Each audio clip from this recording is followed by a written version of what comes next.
तप्त मानस शांत हों, जिनके गुणों के गान में वे वर्धमान महान जिन विचरे हमारे ध्यान में। समय सार परमागम है।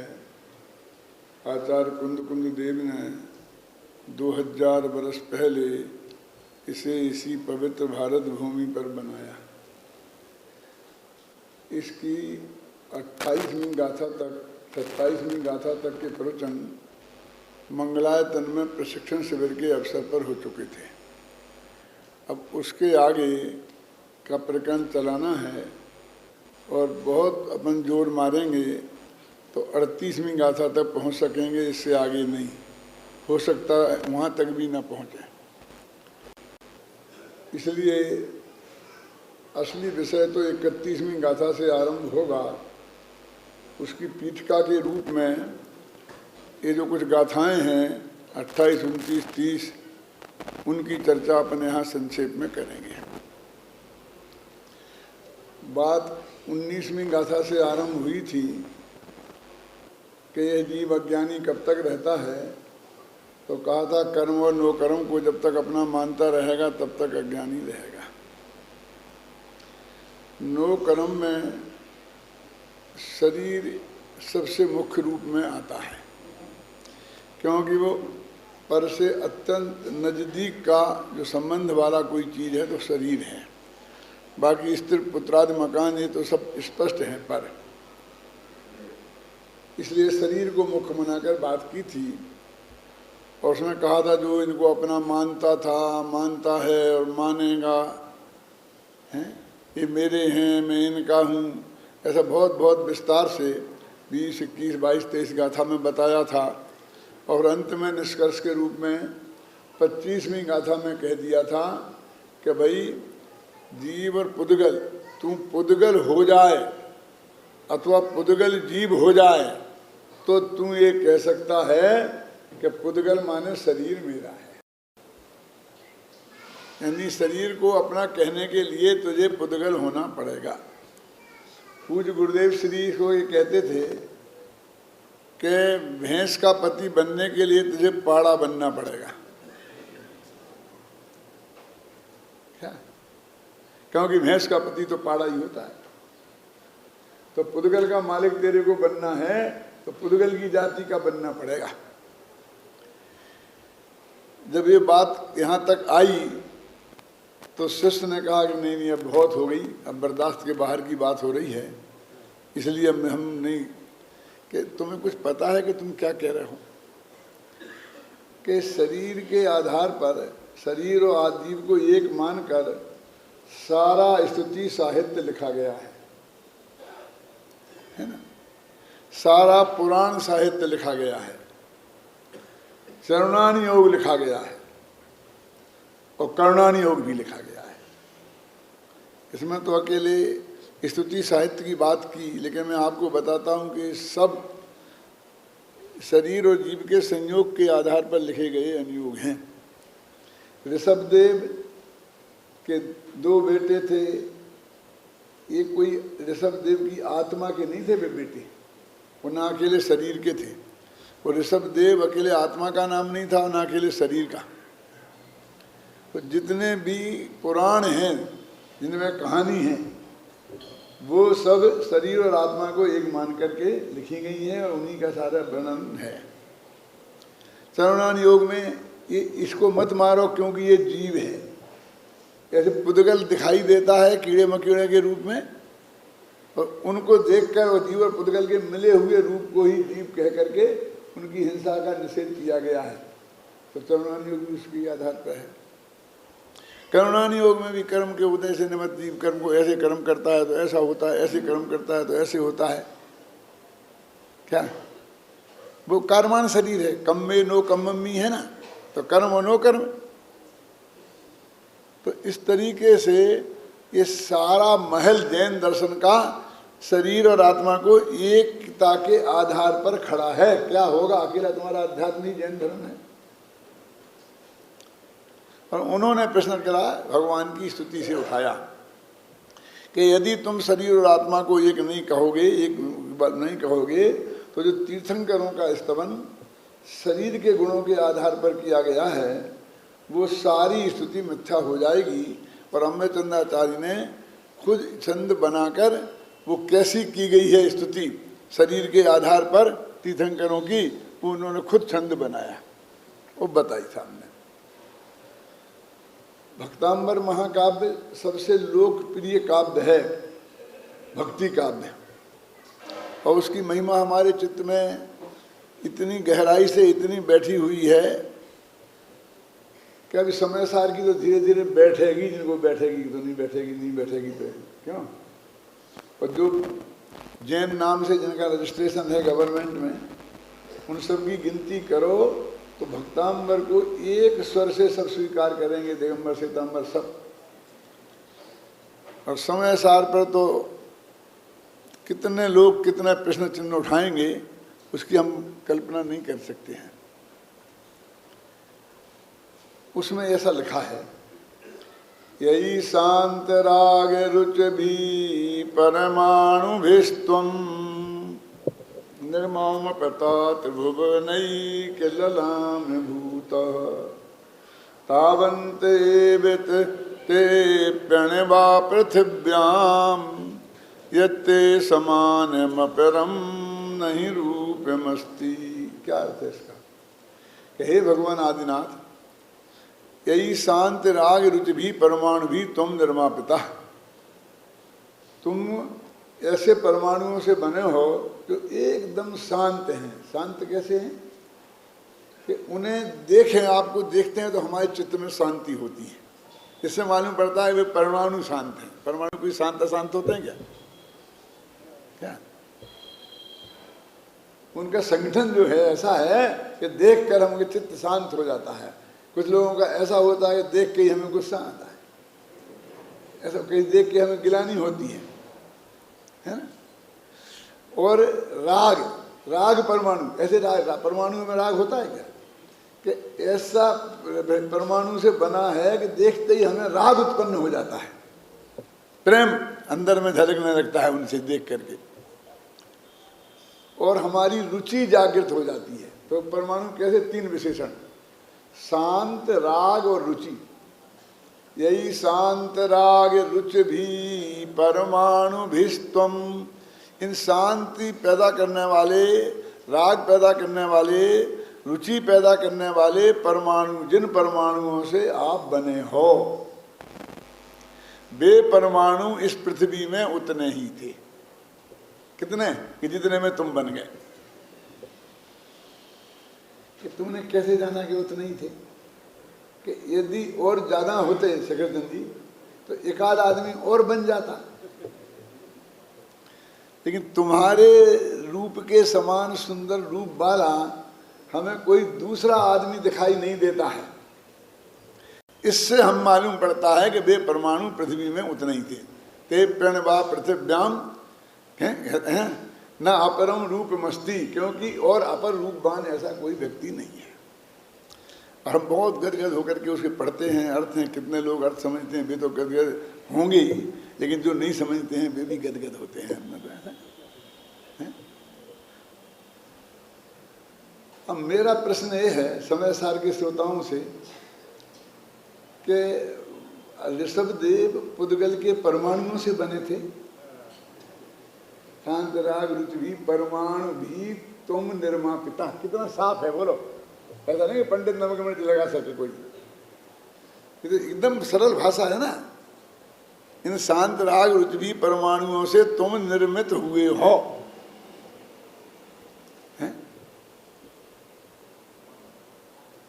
बोलो क्या करें, इस पर क्रॉस लगा दें? तुम समझते हो भक्तांबर पे प्रश्न चिन्ह उठाने का फल क्या होता है? जीते जी स्वर्गवास।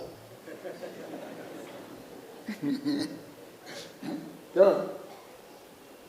सोच लो कि तुमने कह दिया, उन्होंने कहा आचार्यों ने तीर्थंकरों की जो स्तुति की है ऐसी, वो सब बाव हवदि मिच्छा, सब झूठी हो जाएगी। इसलिए मैं कहता हूं तेणदु आदा हवदि दीवो देहो इसलिए आत्मा देह ही है, देह ही आत्मा है, ये चुपचाप मान लो, ज्यादा माथा पच्ची मत करो, हो गया, बहुत बर्दाश्त के बाहर की बात होगी। क्या ये शिष्य का प्रश्न है?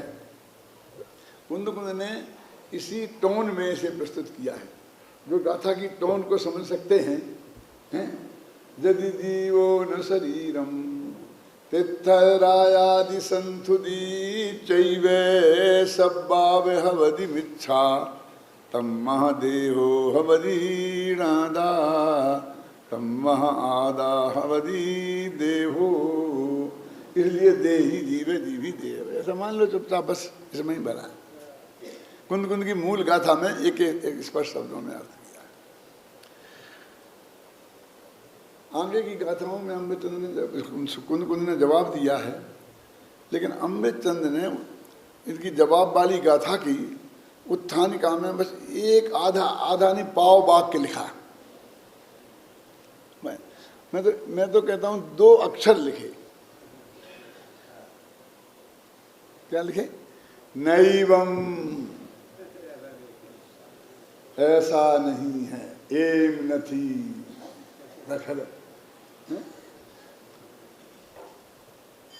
क्या वो तीर्थंकरों की स्थिति झूठी नहीं होगी, और देह और आत्मा बिल्कुल जुदे जुदे हमने बताए हैं, वो भी कायम रहेंगे। और तुम ऐसा क्यों बोलते हो? तो वो कहते नए विभाग अनभिघोषी, कि तुम नए विभाग को नहीं जानते हो, इसलिए तुम ऐसी बात करते हो। समझे ना? इनका जवाब समझ लो पत्थर से दिया कि नए चक्कर पढ़ो, है ना, और हमारी संजीव गोदा की क्लास में बैठना, फिर बात करना। इस भाषा में जवाब दिया। क्या? नैवम, नए विभाग अनभिघोषी, ऐसा नहीं है, तुम नए विभाग को नहीं जानते हो, इसलिए ऐसी बातें करते हो। और फिर उन्होंने नए विभाग बताया। व्यवहारणयो भासदी जीवो देहो हवदि खलु इक्को नदु निश्चयेन जीवो देहो भी कदापि एकट्ठो। क्या अर्थ है इसका? बहुत सरल कथा है कि व्यवहार ने कहता है कि जीव और देह वास्तव में एक है। क्यों? संजीव लिखा ना, मैं तो निश्चय से नहीं कहा, नहीं तो झगड़ा हो जाता अभी, इसलिए वास्तव में कहा। व्यवहारणयो भासदी जीवो देहो हवंदी खलु। खलु का क्या अर्थ होता है बताओ? पूछ लें सारे पंडितों से, हिंदुस्तान में जाकर मुनियों से। खलु माने निश्चय से होता है।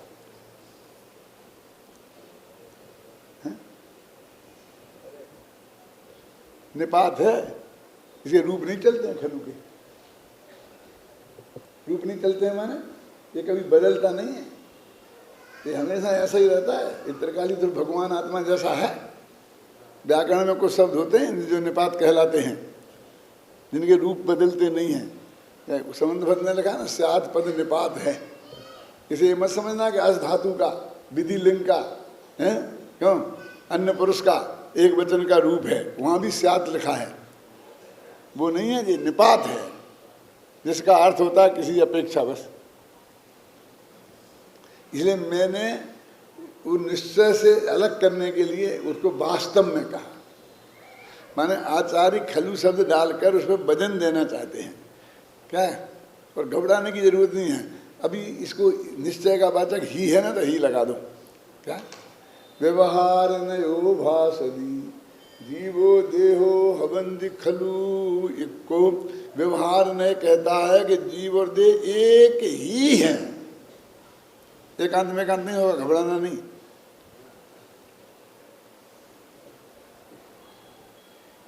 दृढ़ता की सूचक है ही कि व्यवहार में से एक ही है, उसमें कोई दो विकल्प नहीं है। और फिर नीचे की गाथा में कहा नदु निश्चयेन जीवो देहो भी कदापि एक कट्ठो, पर निश्चय ऐसे जीवो देव कदापि एक नहीं हो सकते। या भी लगा दी, कदापि माने कभी भी। क्या? कभी भी एक नहीं हो सकते। दोनों कितनी दृढ़ता से कह रहे हैं पंक्ति में, एक ही हैं, मगर कदापि एक नहीं हो सकते।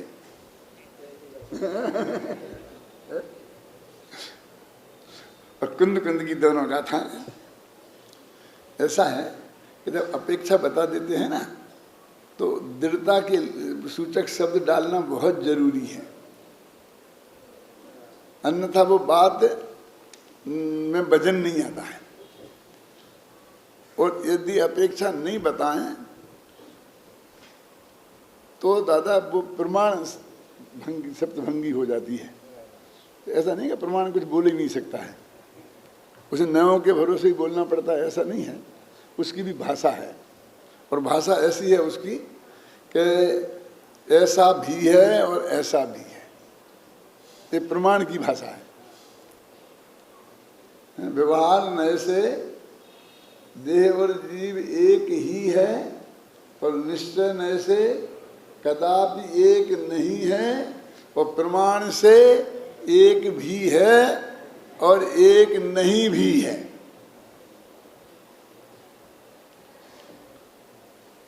बिल्कुल बहुत सुनिश्चित भाषा है। दिक्कत क्या है कि हम जो गाथाओं में बोलते हैं ना, छंदों में बोलते हैं, तो उसमें हमारे अक्षरों की सीमा रहती है, नक्की रहते हैं, कितने गिनती की अक्षर मात्राएं होती हैं। तो उसमें कभी भी हम कभी नए नहीं लगा पाते हैं, कभी हम ही भी नहीं लगा पाते हैं। तो आप समझते हो कहीं लगाई जाती, कहीं ऐसा नहीं है।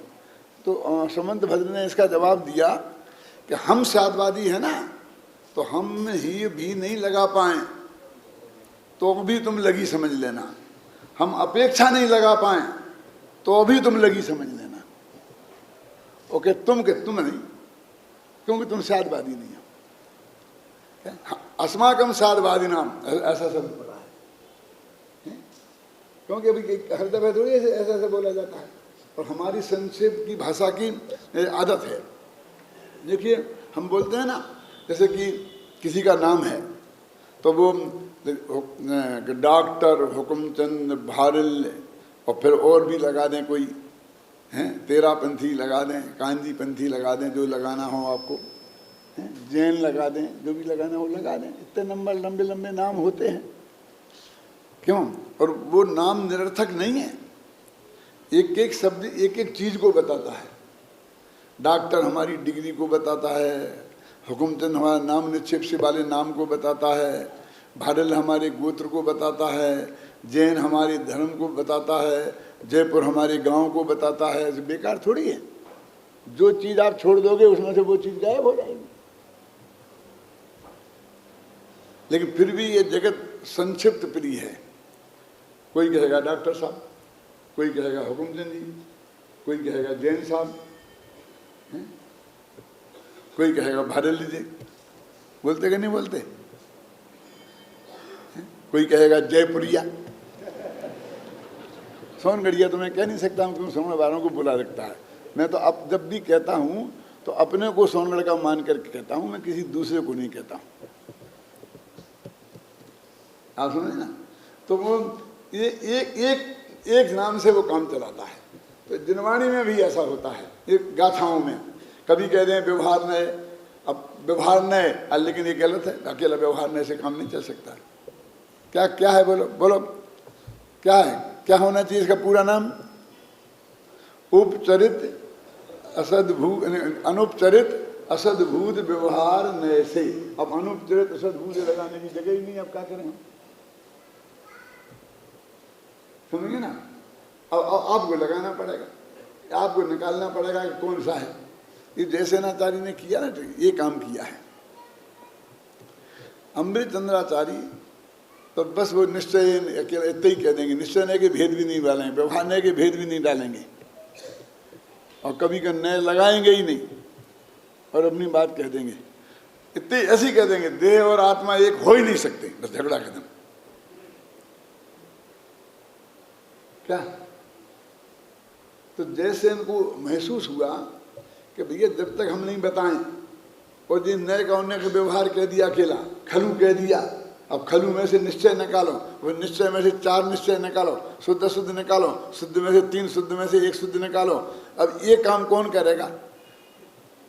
अमृतचंद के शिष्य कर लेते होंगे, इसलिए उन्होंने नहीं किया, और जैसे उनके शिष्य नहीं कर पाते थे इसलिए उन्होंने पूरा नाम लिख दिया।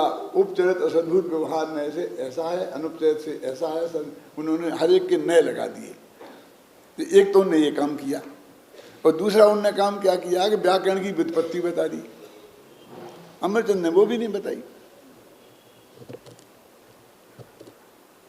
कि ये शब्द है, इसमें क्यों प्रत्यय लगा है, इसमें फलाना लगा है, इसमें ऐसा लगा है, उसमें ऐसा लगा है, क्या? तो उन्होंने न्याय और व्याकरण की साथ में उसमें लगा दिया और ये स्पष्ट कर दिया उसी विषय को बहुत अच्छा। जो क्योंकि जो उनने सोचा कि ये इसमें लगता है कि हर आदमी ऐसा निकाल नहीं पाएगा, इसलिए उन्होंने वो काम किया। इसलिए अमृतचंद की और जयसेन की जो टीकाएं हैं वे एक दूसरे की प्रतिद्वंदी नहीं हैं, बल्कि एक दूसरे की पूरक हैं। तो अब वो इन्होंने ये बात कह दी, तो फिर वो कहता है कि नहीं नहीं नहीं, ये बात नहीं देती हमें। तो फिर जो 28, 29, 30 जो गाथाएं हैं वो इसी को तर्क और युक्ति से आगे सिद्ध करती हैं। मैं अभी इसमें नहीं उठा करके इससे ही आपको बता देता हूँ, इसके पाठ में से। देखो कहाँ है? हाँ, देह चेतन एक हैं, यह वचन है व्यवहार का 27वें गाथा। ये एक हो सकते नहीं है, कथन है परमार्थ का। इस आत्मा से भिन्न पुद्गल रचित तन का स्तवन, कर मानना की हो गया है केवली का स्तवन। इस शरीर की तो स्थिति कर रहे, 2 गोरे 2 सांवले, 2 गलियों 2 लाल, एकदम कितना बढ़िया आप सुंदर, एकदम गोरे भूरे। तो गोरे भूरे सुंदर होते हैं तो काले कलूटे बुरे होते होंगे, फिर नेमिनाथ बुरे होंगे। कि क्या कहना आपके श्याम वर्ण का? क्यों? चंद्र प्रभु भगवान कुंवर के महीने के बादल से और नेमिनाथ भगवान आषाढ़ के बादल से। जानते हैं आप कुंवर के बादल और आषाढ़ के बादल में क्या फर्क होता है? जानते हैं? अभी 2 ही आने वाले हैं, आषाढ़ तो साथ निकल गया, अभी है थोड़ा थोड़ा बाकी। एक काले बादल होते हैं और वे सफेद बादल होते हैं, देखना काले। यहाँ समझे ना भैया? तो वो 2 ही बढ़िया, गोरे की भी प्रशंसा काले की भी प्रशंसा है। और हमारा होता तो पुण्यहीनों का, तो गोरे को भूरा कहते हैं, काले को काला कलूटा कहते हैं। क्यों? तो वो कहते हैं कि ऐसा नहीं हो सकता। देखता नहीं इससे बना गया ना, कहाँ वो तो हम पढ़ रहे थे, परमार्थ से सत्यार्थ ना वह केवली का स्तवन, केवली गुणों का स्तवन ही केवली का स्तवन। अब वर्णन नहीं है नगर पति का, नगर वर्णन जिस तरह है, केवली बंधन नहीं है देह बंधन उस तरह।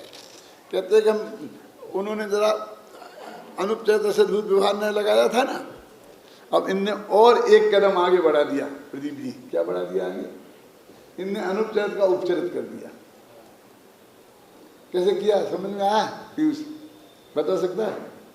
मैनेजर है हमारा, इज्जत गड़बड़ हो जाएगी, मैं नहीं पूछूंगा। क्यों रमेश? क्योंकि उनने तो देह और आत्मा की बात कही थी, तो देह आत्मा का है श्रेष्ठ संबंध, इसलिए वो अनुपचरित है। वो इनने नगर वर्णन और राजा के वर्णन की बात कही, तो वो अलग अलग हैं दोनों बिल्कुल, इसलिए ये है उपचरित। क्या कि उन्होंने कही थी कि देह के वर्णन से उनका वर्णन की, तो उस शिष्य ने और जरा पीछे ढकेला कि राजा का वर्णन करें और नगर का वर्णन करें।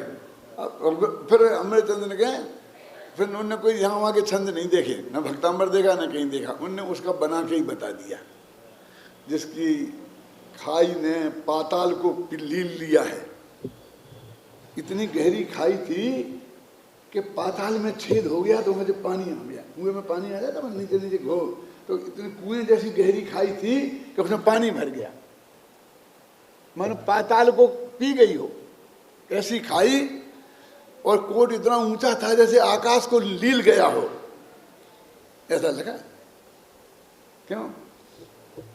और उनका नगर जो अंदर था ना, वो कैसा था, माने बगीचे बगीचों से भरा हुआ था, उपवनों से भरा हुआ था। तो जैसे वो उपवन पूरे नगर को खा गए हैं।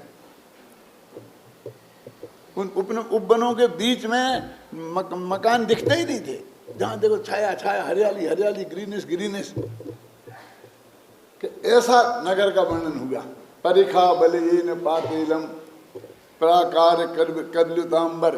प्राकार माने कोट से कबलित कर लिया है, अंबर माने आकाश को जिसने, और खाई के बहाने जिसने पाताल को पी लिया है, और उपवनों के बहाने जिसने नगर को आच्छादित कर दिया है। ऐसा वह नगर कितना बढ़िया है। तो कहते हैं हमने नगर का वर्णन किया तो राजा का वर्णन थोड़ी हो गया कि राजा बढ़िया है। कि जिस तरह नगर का वर्णन राजा का वर्णन नहीं है, उस तरह देह है नगर और आत्मा है राजा। तो देह के वर्णन से आत्मा का वर्णन नहीं हो सकता। क्या? अब जरा विचार करो गंभीरता से कि किसी राजा की प्रशंसा करनी हो तो कैसे करेंगे?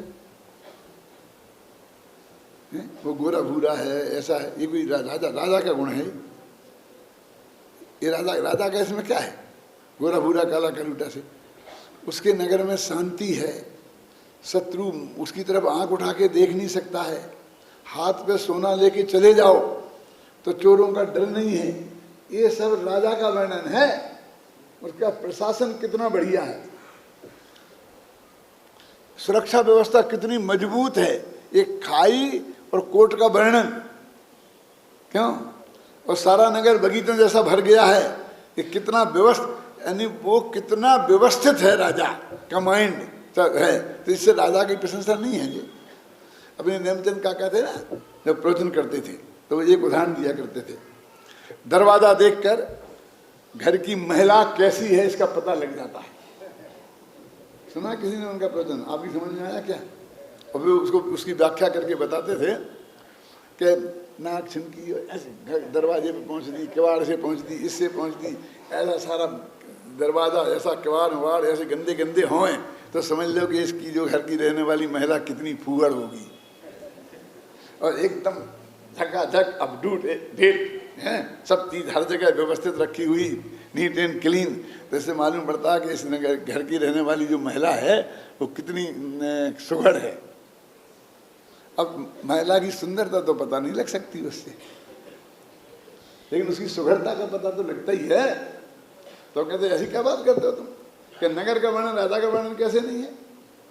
आखिर राजा के वर्णन में राज्य की व्यवस्था का ही तो कहते हैं। मान लीजिए कि हम प्रधानमंत्री की बात करें कि उनका प्रधानमंत्री काल कैसे गया, तो वो कैसे प्रधानमंत्री थे कि अच्छे तो बुरे, तो कि पगड़ी बांधते थे, दाढ़ी रखते थे, ऐसे कहेंगे। ये प्रधानमंत्री के गुण यहाँ के कैसा है? क्यों? ये कहेंगे उनके राज्यकाल में आर्थिक सुधार हुए, ऐसा हुआ, उन्होंने ये किया, ऐसा किया, पाकिस्तान का आक्रमण हुआ तो भी उन्होंने वीरता से देश को मजबूती से खड़ा किया। तो ये यही बातें तो बताई जाती हैं ना। माने ये कोई साधारण बात नहीं है, ये कोई ऐसी फूंक करके उड़ा दो ऐसी बात नहीं है। खुद आचार्य कह रहे कि ये जो व्यवहार है, ये व्यवहार कोई फूंक से उड़ा दो ऐसा नहीं है, और तुम्हारे फूंकने से वो उड़ने वाला नहीं है, क्योंकि उसकी जड़ें बहुत मजबूत हैं। गुरुदेव ऐसा बोलते थे कि ये जो अपन लगाते हैं ना बाग बगीचे में, तो गुलाब का पेड़ फलाना कुछ भी लगाते हैं तो उसकी अपने बेटे जैसी साथ संभाल करनी पड़ती है। जमीन में गोदो, गाड़ो, फिर खाद पानी दो, फिर उसके लिए काटो, टहनी काटो, संभाल करना पड़ती है कि नहीं है? और वो जो घास होती है, जो कौन सी घास, जो दीवार में उग आती है, दीवार में ऊपर नहीं विमल जी, ऐसी दीवार में दो सीखों के बीच में से घास का तिनका निकल आता है और 12 महीना हरा भरा रहता है। इसे 12 मासी बोलते ना। वहाँ पानी पहुँचने का कोई काम ही नहीं है, लेकिन हवा में से लेकर के अपनी खुराक पूरी करके और 12 मासी जिंदा रहती है। तो वो कहते थे व्यवहार घास फूस जैसा बढ़ता है, गुरुदेव बोलते थे ना।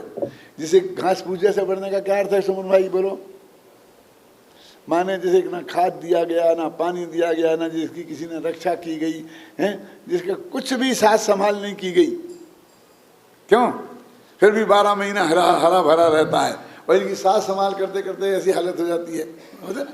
ये किसानों गरीबों के बच्चे लौटते लौटते घुटते उठते जब जवान होते हैं तो ऐसे पहलवान जैसे दिखते हैं, क्यों? उनके सामने कोई खड़ा नहीं रह सकता है। और ये सेठियों के बच्चे ही करते करते करते करते और जब ऐसे एक चांटा दे 3 कुल्हड़ खा के नीचे गिर जाता है क्यों? तो वो कहते हैं कि व्यवहार को इतना मजबूत है कि इतनी आसानी से ताला नहीं जा सकता है, और जनवाणी में उसे स्थान मिला हुआ है, इसलिए तुम नए विभाग समझो। बिल्कुल, यानी वो झूठ तो है, इसमें कोई शक नहीं है, लेकिन सफेद झूठ नहीं है। क्या? वो सिर्फ निश्चय नय की अपेक्षा झूठ है। आप सुना ना? वो सिर्फ निश्चय नय की अपेक्षा, यानी निश्चय नय ही उसे झूठ कह सकता है। व्यवहार नय से वो बिल्कुल पूरा है, ये सब इसमें आ गया है। तब ये जो अब प्रश्न खड़ा ये होता है कि आपने ये बात कही तो हमने मान ली, लेकिन तुम बार बार कह रहे व्यवहार से है, व्यवहार से है, तो वो जो स्तुति भक्तांबर वगैरह को किसी को रिजेक्ट करने की जरूरत नहीं है। व्यवहार से बस कह दो, झगड़ा खत्म। क्यों? अपनी रोकड़ में एक बट्टा खाता होता है, बटाऊ खाता बोलते, बट्टा खाता बोलते, क्या बोलते हैं आपका अंग्रेजी में? कुछ है ना? क्या डिस्काउंट है? कहाँ? नहीं, डिस्काउंट नहीं। हाँ, आप समझ गए ना? अब मैं उसकी परिभाषा करके बताता हूँ। ऐसा है कि जैसे कि अभी अपन ने आज हिसाब किताब लगाया और 100 रुपये का हिसाब नहीं मिल रहा। अब किसी ने अपन को पैसा वो दिया था, अपन उसका नाम नहीं लिख पाया, तो 100 रुपये बढ़ रहे। अब क्या करें? तो हम उस बटाऊ खाते में जमा कर देते हैं। कोई मांगता हुआ आएगा तो हम याद आएगी तो फिर बटाऊ खाते मार कर उसे दे सकते हैं। और हमने नहीं, पैसे ही जेब में रख लिया, और फिर यदि वो आए लेने और तुम्हें तो खैर बाजार में खर्चा कर दिया, तो रोकड़ में क्या नाम लिख के दोगे फिर उसे? आप समझे ना? वो बटा, और ऐसे कम हो गया तो बटाऊ खाते नाम मार देते हैं, क्योंकि कल मिल जाए वो तो। और नहीं मिलेगा तो बट्टे खाते में मर करके गवर्नमेंट भी मान लेती है, बटाऊ खाते को जमा भी मान लेती है उतना, तो क्यों? और खर्च भी मान लेती है। हिसाब नहीं मिला, आप क्या करें? मर जाए? पूरी कोशिश करी और नहीं है तो हुआ, नहीं है जो कुछ भी है तो हुआ, गया तो गया। ऐसे ही जिनवाणी में मैं ये कहता हूँ एक बटाऊ खाता है, इसलिए घबराने की कोई जरूरत नहीं है। वो आके लाके के लोग आगे बताते हैं कि तुम बहुत बड़े पंडित बन गए, देखो ये क्या लिखा है पद्म पुराण में। क्यों? कि हमें ऐसा करना चाहिए, आचरण को सुधारना चाहिए, अपनी वाणी को बिगाड़ना चाहिए, गंदी चीज़ें नहीं खाना चाहिए, जीव हिंसा नहीं करना चाहिए, जीवन को अहिंसक बनाना चाहिए। और तुम कहते हो कर ही नहीं सकते, कर ही नहीं सकते कोई कुछ। क्यों? कि आप कहते हो सफेद झूठ लिखा है, वो कहते हो झूठ तो पता चल जाएगा। वो व्यवहार में से उपदेश की भाषा है। इसलिए मैं कहता हूँ जिनवाणी में जिन्हें लड़ना है उन्हें बहुत सामग्री है, सारी जिंदगी लड़ सकते हैं। क्या? और जिन्हें नहीं लड़ना है, समझना है, पूरी तरह समझ सकते हैं, और सिर्फ उसकी भावना पर निर्भर है। क्यों? अब तक तो सबकी जरूरत थी, जयचंद छाबड़ा तक, टीकाओं की, गुरुदेव तक, और अब जरूरत नहीं रही। अब उत्तम चंद को जरूरत नहीं रही, अब हजारों लोग हैं जिन्हें जरूरत है।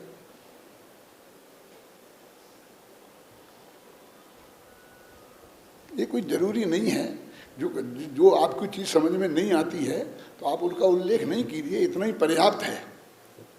लेकिन अब वो गैर जरूरी है, इसकी कोई ज़रूरत नहीं है। दिक्कतें हो जाती है कि हमको उसकी ज़रूरत बतानी पड़ती है।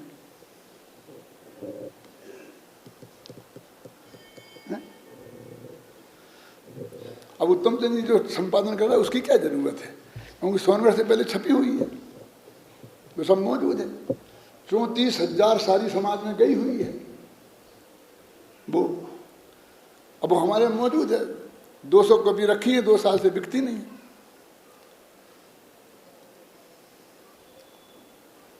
तो मेरे कहने लड़ना हो तो बहुत सामग्री है, और नहीं लड़ना हो तो भी बहुत सामग्री है। क्या है?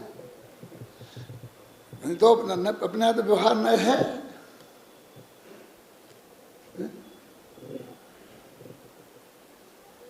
उस खाते को अपन खटा सकते हैं बहुत शांति से।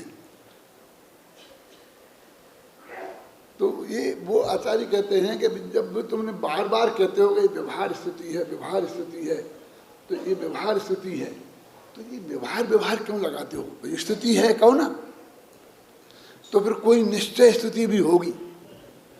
जब तुम इसे बार बार व्यवहार कहते हो ना, क्यों है? तो कोई निश्चय स्थिति भी होगी। तो निश्चय स्थिति क्या है? शिष्य ने कहा कि तुम बार बार कहते हो कि वो व्यवहार ये है, निश्चय से ऐसा नहीं है, निश्चय से, तो निश्चय नहीं से क्या है फिर स्थिति? फिर हम भगवान की भक्ति निश्चय नहीं से कैसे करें? तो उन्होंने कह दी कि जो उनके व्यवहार गुण से कहना और केवली के गुणों का स्तमन करना वो निश्चय है। तो केवली के गुणों का स्तमन करना वाणी में बोलते ही फिर व्यवहार हो जाएगा। अब वो निश्चय भी है, व्यवहार भी है। उनके मुकुट का वर्णन करना, सिंहासन का वर्णन करना, अस्प्रात्या का वर्णन करना व्यवहार है, और अनंत चतुष्टय गुणों का वर्णन करना निश्चय है। और चूंकि अनंत चतुष्टय 4 हैं तो भेद व्यवहार हो जाएगा। क्यों? तो कुछ सोचना ही नहीं, बस उनने त्रिकाली ध्रुव अपना भगवान आत्मा उसमें लीन हो जाना, वो निश्चय स्थिति है। मुनियों के 6 आवश्यक कर्म है ना दादा, है ना, समता धर बंधन करें, नाना तुति बनाए, मुनियों के हैं ना आवश्यक कर्म। तो उन आवश्यक कर्मों में बाहुबली ने तो एक ही नहीं पाले। क्यों? तो वे तो मुनि नहीं थे सच्चे, और भरत ने नहीं पाले तो वे भी मुनि सच्चे नहीं थे। क्यों? कि ना उन्होंने बंधन किया किसी को, और ना उन्होंने स्थिति बोली, नाना थुति बनाए है कि नहीं है?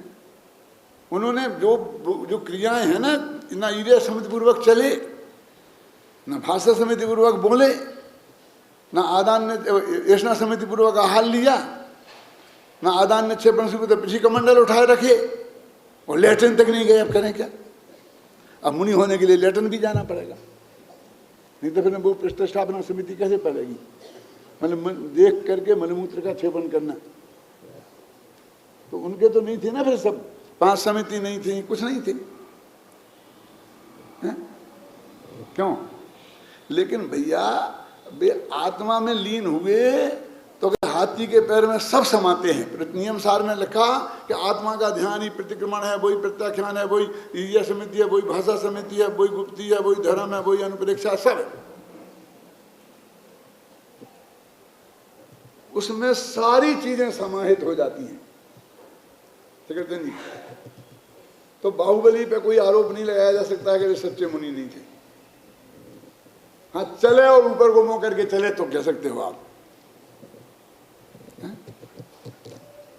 अब जैसे मैंने देखा पापी महापापी का लगाने की क्या जरूरत थी? धर्मात्मा कौन है वही लगा देते ना। क्यों? तूने लगाया है? ये पापी है, वो महापापी है। सब लोगों को पापी समझना है, कौन पापी है कौन महापापी है ये समझना है। क्या ये समझना है कि कौन धर्मात्मा है?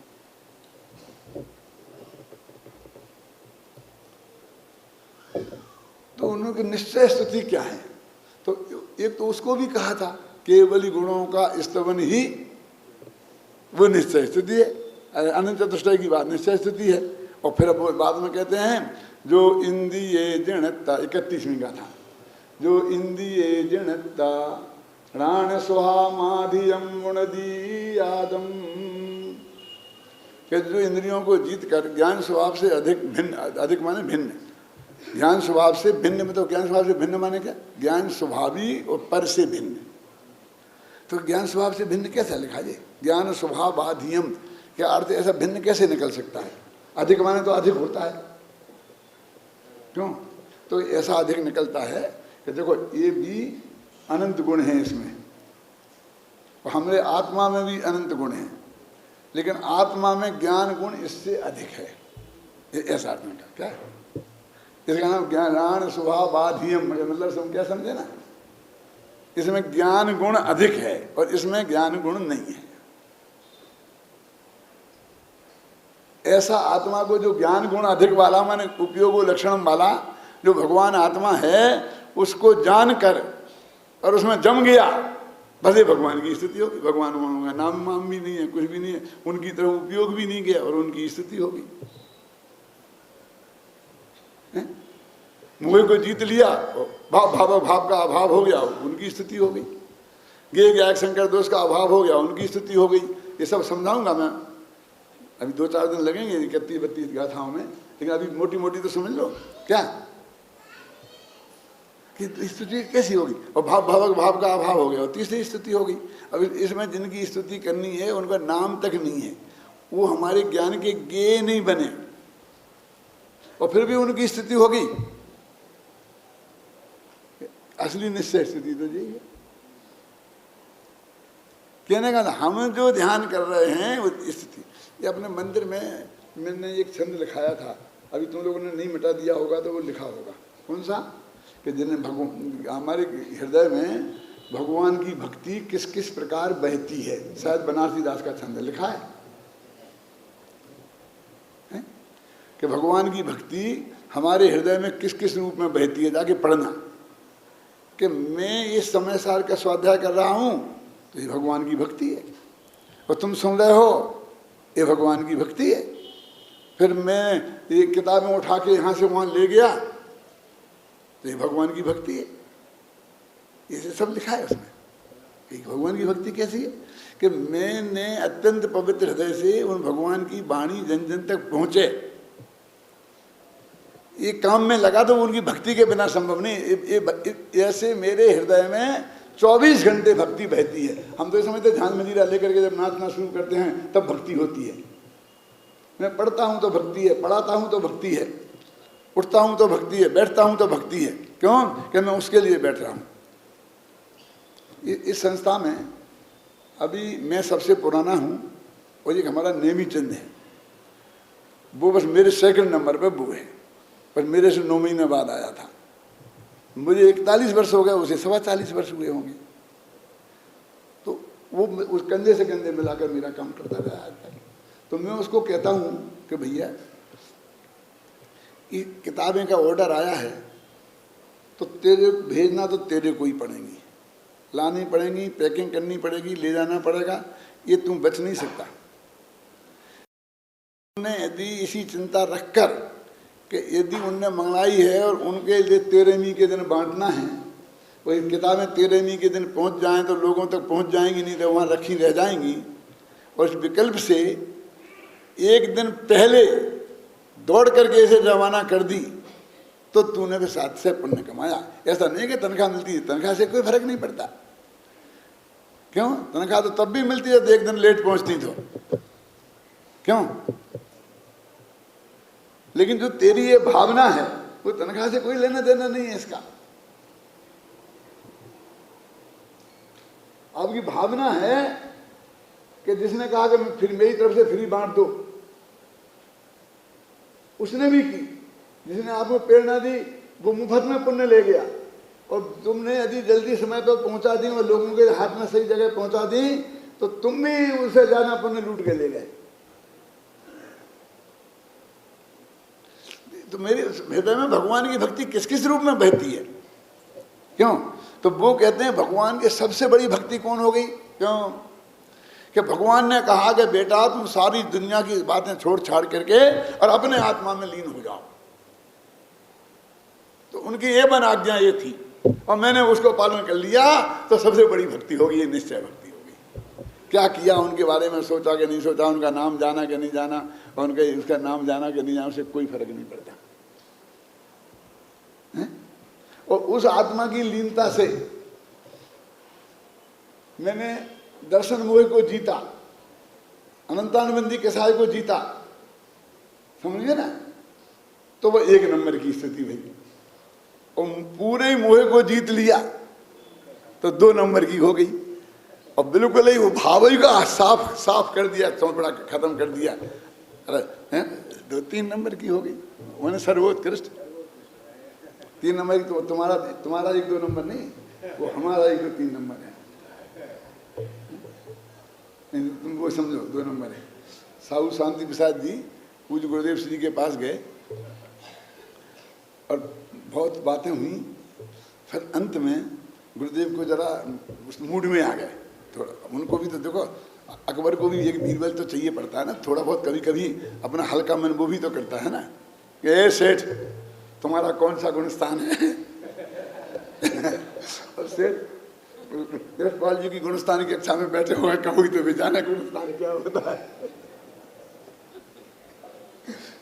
क्या महाराज हमें क्या पता, आप जानो कि पहला तो हो गई ना, पहला नंबर पहला। क्या महाराज कैसी बातें करते हो, हमारा पहला कहां से हो सकता है, पहला तो आपका होगा।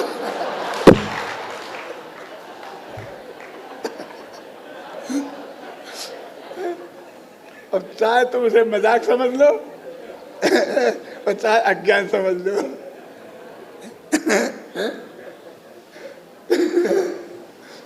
ऐसे ही तुम्हारा 1-2-3 नंबर हो गया, हम क्या करें।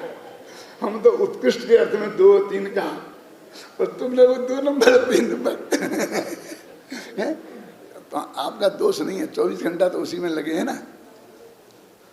आप जानते हैं 3 नंबर, मैं तो 2 भी नहीं जानता था, सच्ची बात। बिल्कुल 2 नंबर क्या होता है मैं नहीं जानता था अमृत भाई। बहुत तक आधी जिंदगी निकल गई, मैं 2 नंबर नहीं जान पाया क्या होता है।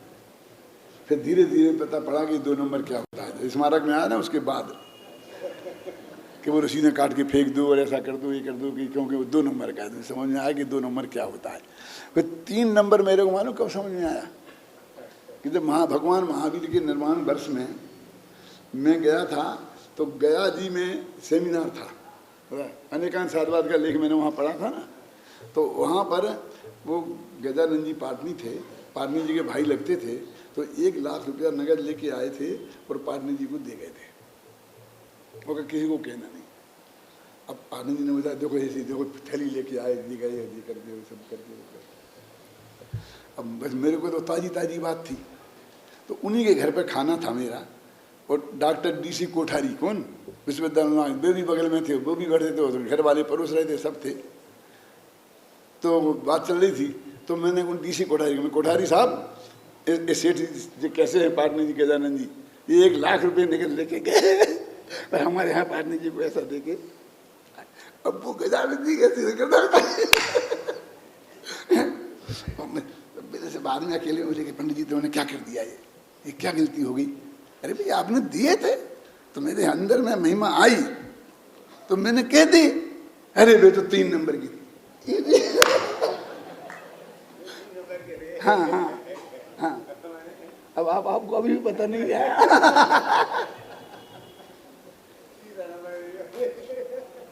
टोटामल जी को भी पता नहीं होगा, शायद कुंद कुंद को भी नहीं हो। ये क्या कि जो रोकड़ में हो, सबको पता हो, गवर्नमेंट को पता हो, वो 1 नंबर है। ये सबको पता हो लेकिन गवर्नमेंट को पता नहीं हो, वो 2 नंबर है। और जो घर वालों को भी पता नहीं हो, पति को भी पता नहीं हो, पत्नी को भी पता नहीं हो, बच्चों को भी पता नहीं हो, वो 3 नंबर है।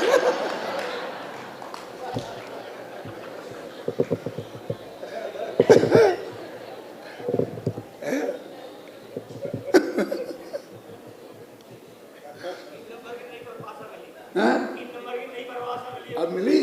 हाँ, अरे तो मैं तो समझता था आप सब सेठिया लोग सब समझते होगे, लेकिन आप तो हम जैसे ही ज्ञानी निकले।